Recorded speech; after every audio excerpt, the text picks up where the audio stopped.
Assalamualaikum. Waalaikumsalam, silakan duduk Mbak. Dari mana tadi Mbak? Saya dari rumah aja sih Bu. Oh dari rumah. Oh tadi kesini dari rumahnya gimana? Rumah saya di Kalipuro Bu. Wih jauh ya Mbak. Ya Bu. Mbaknya jauh-jauh kesini kuat ya, panas loh Mbak. Iya. Tadi itu tak Mbak? Apa? Udah makan udah? Udah sih Bu, tadi sebelum kesini saya makan dulu. Oh udah untung. Soalnya nanti ya ibu makan bareng gitu loh kalau sudah selesai. Kalau belum selesai gitu. Ternyata sudah. Mbaknya jauh-jauh kemarin tuh tahu dari mana Mbak? Saya tahu ibu itu info dari teman sih Bu. Oh WA. Ya.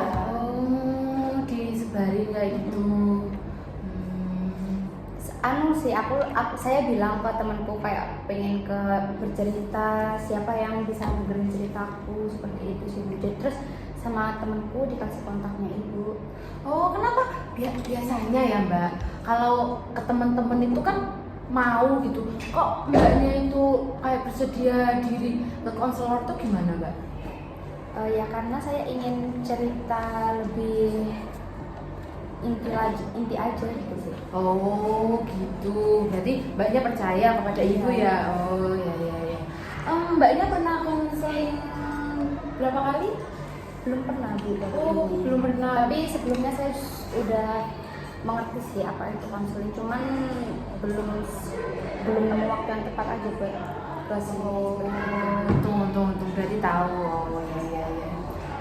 Mbaknya berarti apa udah tahu kayak ada asasnya kayak gitu udah tahu? Belum. Oh ya, ibu kasih tahu ya.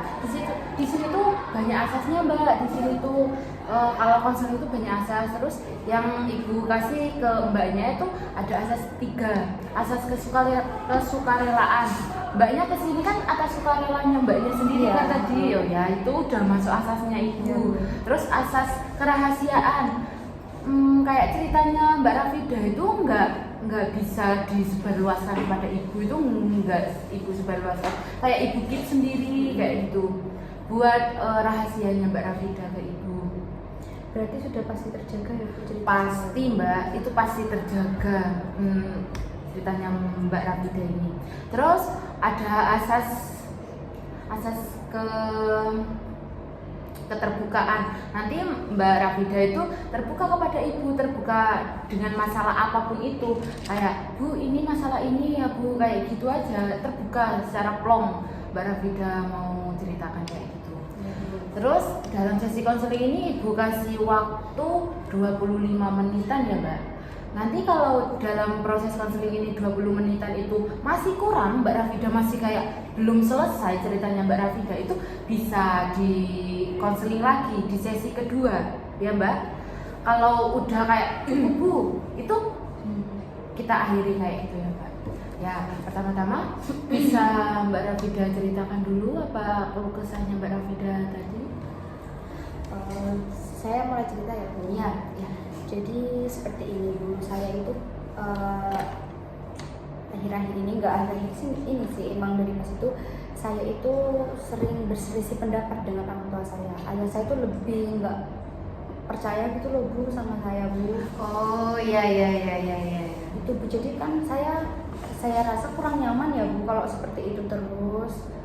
Setiap mau kemana nggak diizini, setiap mau kemana dikiranya bohong, setiap mau kesini, intinya ayah saya kayak susah gitu loh Bu percaya sama saya Bu. Susah percaya. Orang tuanya Mbak Rafida itu dua-duanya apa satu aja ya? Dua-duanya Bu. Dua-duanya. Kalau boleh ibu tahu ya, sebelum itu apakah pernah Mbak Rafida berbohong terus orang tuanya tahu kayak itu? Ya pernah sih Bu, beberapa kali. Oh pernah, ya. Terus Mbak Rafida gimana waktu ketahuan pertama kali itu? Ya langsung dinasehatin sih Bu. Oh dinasehatin, terus Mbak Rafida habis dinasehatin itu gimana? Ya udah kayak cuek aja, langsung masuk kamar. Sebenarnya tuh orang tua saya itu taunya tuh dari ada saudara yang bilang gitu loh Bu, dari tetangga saya yang tahu saya di luar seperti itu. Terus ayah saya tuh saya pulang langsung bertanya gitu, Tapi kok makin kesini saya kok sulit dipercaya jadinya gitu loh Bu. Padahal saya izinnya jujur dikiranya bohong seperti itu Bu. Mbak Rafida pernah kayak kesini kita umpamakan kayak kuliah gitu lah. Mbak Rafida kuliah terus Mbak Rafida ngabarin ke orang tuanya, itu ngabarin lewat chat aja apa di foto kayak gitu?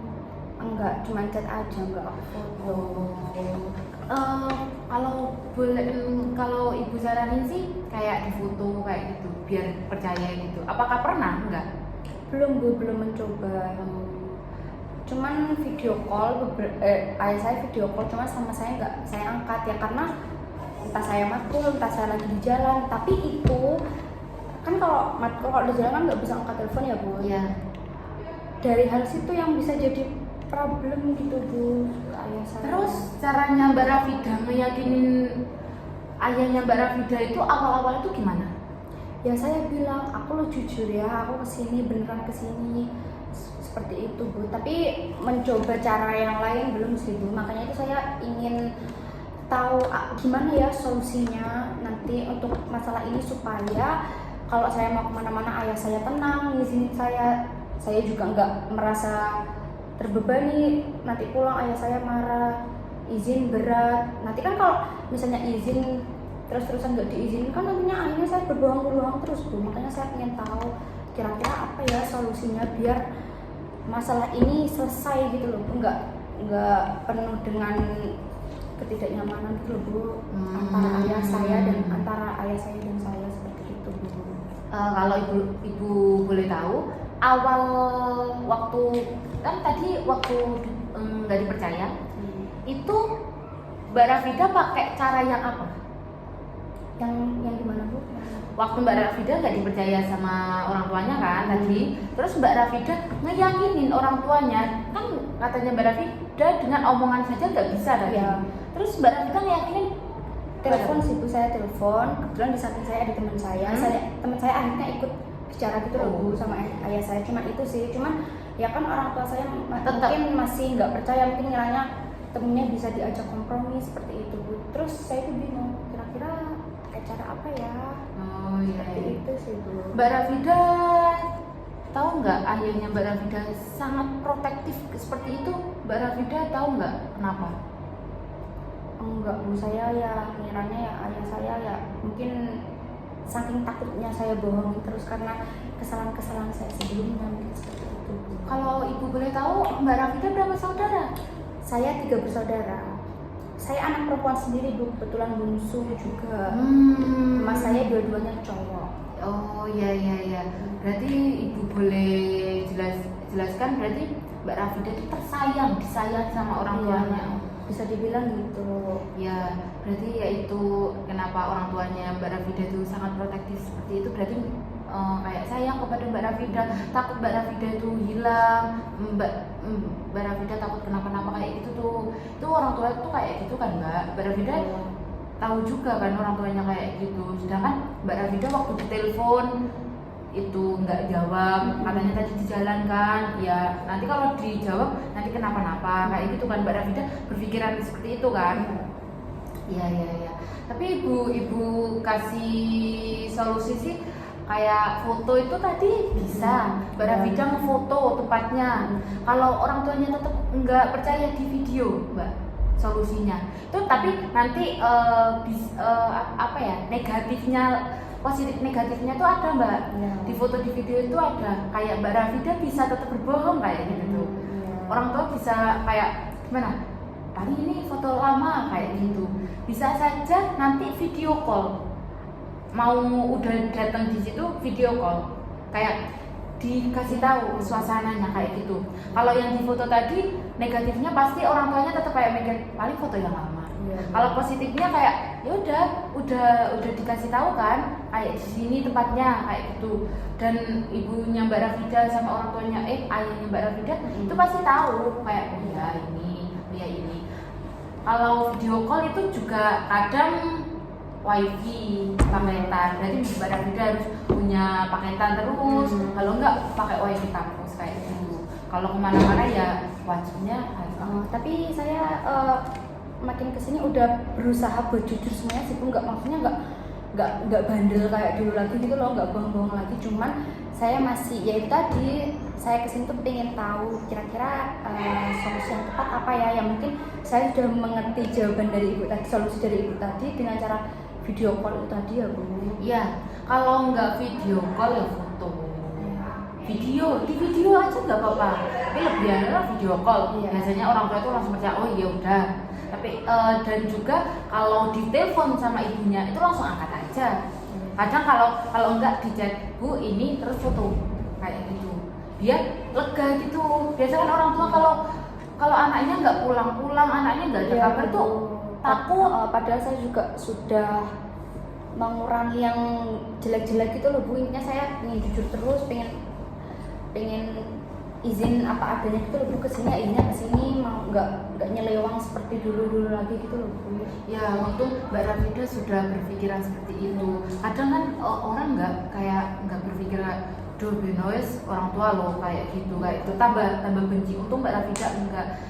Itu saja sudah bagus Mbak Rafida. Mbak Rafida ingin berubah, ingin kayak biar orang tua itu nggak ngecap Mbak Rafida itu jelek terus. Mbak Rafida itu udah sangat bagus sekali. Mbak Rafida sudah berpikiran seperti itu. Berarti Mbak Rafida sudah tahu solusi yang ingin Mbak Rafida kasih ke ibu ya? Ntar video call, terus selalu siap pulsa seperti itu Bu. Iya. Soalnya juga aku selama itu kayak males gitu loh Bu, mau ngisi paketan gitu.